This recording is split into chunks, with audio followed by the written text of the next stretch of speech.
Salut tout le monde, j'espère que vous allez bien. Donc aujourd'hui, vous l'aurez vu au titre de la vidéo, on va parler de deux titans, hein, vous les aurez reconnus, hein. Donc la Campanotus liniperda et la Herculanus. Pour rappeler encore une fois, hein, la liniperda me venait de chez Fourmi du Châtaignier. Il a ouvert une boutique qui s'appelle Fourmi Shop. Enfin, elle n'est pas encore ouverte, hein, elle ouvre ce matin justement, je pense. Aujourd'hui, on va tout simplement parler de ces deux espèces-là, car elles sortent de diapause. Donc c'est pas encore tout à fait fait, hein, mais j'ai commencé à les remettre. Donc je mets vraiment le bout juste ici, sur un tapis chauffant, pour que le tube commence à se réchauffer un petit peu à l'intérieur. Et sur quelques semaines, ça va revenir à 25 degrés à mon avis, plus ou moins. Et donc vous voyez que je sais que normalement elle devrait rester un petit peu plus, la liniperda, mais en fait là on voit pas bien, mais la reine, j'ai vu que les larves avaient commencé à se redévelopper quand elles étaient à c'était 16 degrés, je pense.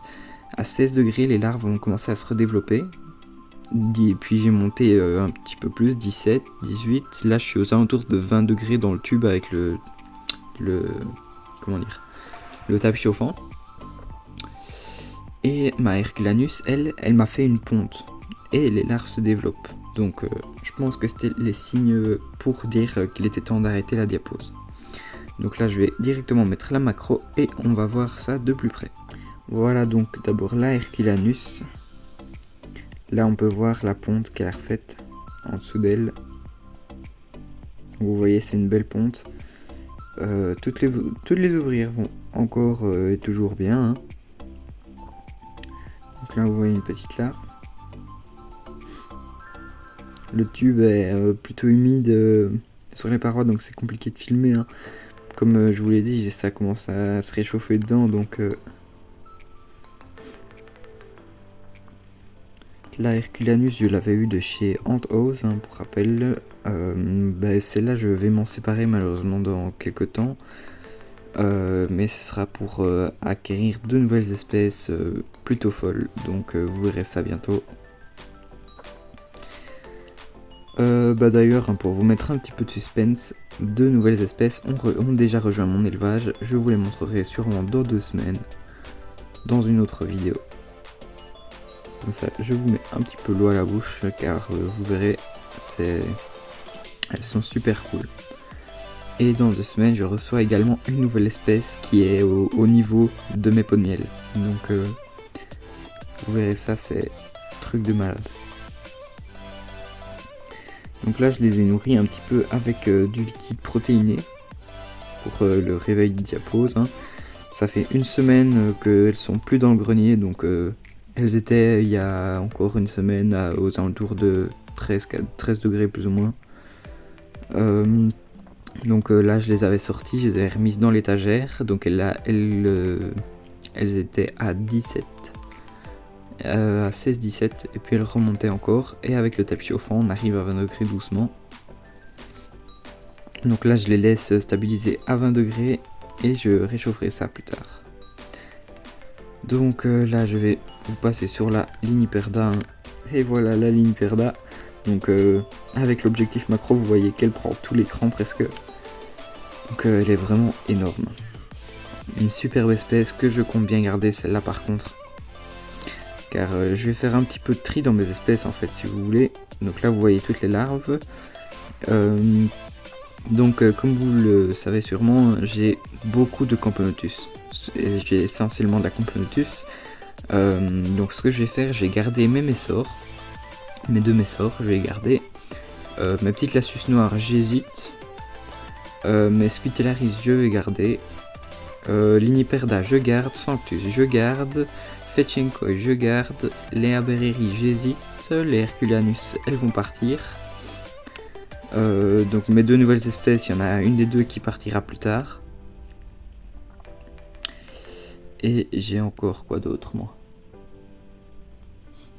Il y a tellement d'espèces, je ne me souviens même plus de ce que j'ai. Mais Barbaricus aussi, donc elle, j'hésite aussi à les... à faire un échange pour une autre belle espèce. Donc je verrai ça plus tard, hein.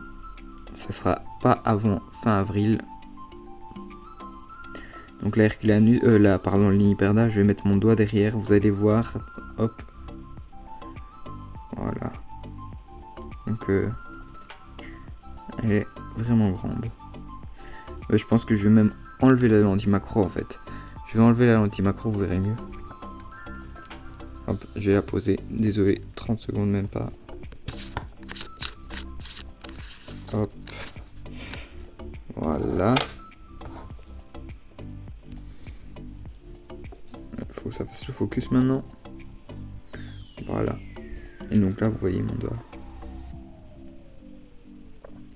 Donc c'est vraiment la plus grande Camponotus d'Europe, hein. Elle est immense. Donc, ici on peut voir les... Comment dire, toutes les larves, etc. hein. Je vais prendre. Hop. Donc juste là, vous voyez toutes les larves, etc. Et je pense que j'ai vu un ou deux œufs, mais sans certitude. Donc vous voyez, c'est typique le couvain jaune chez les Liniperda, mais on voit que les larves commencent à devenir plus claires, et donc ça c'est signe qu'elles se réveillent aussi, je pense. Tandis que les Herculanus, on va faire de la place. Donc vous voyez hein, déjà la différence de taille, c'est déjà un petit peu marquant. Maintenant, je pense que je vais vite fait vous chercher les petites lassus noires pour que vous vous rendiez compte. Ah ouais non, parce que...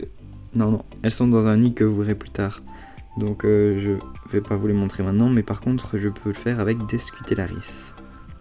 Donc là vous voyez la belle larve, et je vais vous chercher les Scutellaris, j'arrive.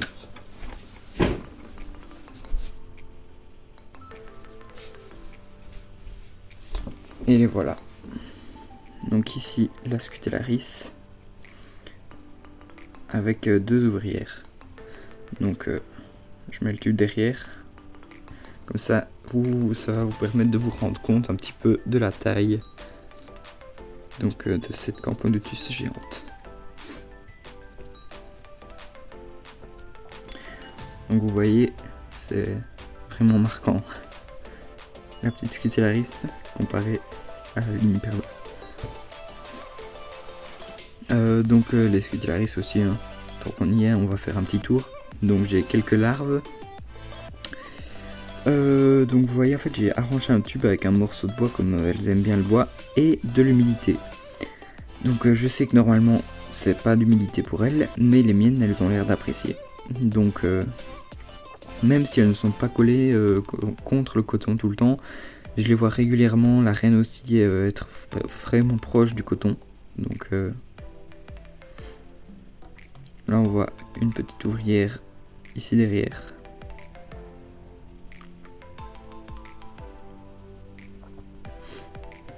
Hop, et donc on va s'arrêter là pour aujourd'hui, hein.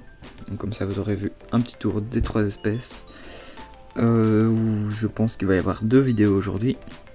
Donc vous allez voir ça. Et ciao tout le monde, à bientôt.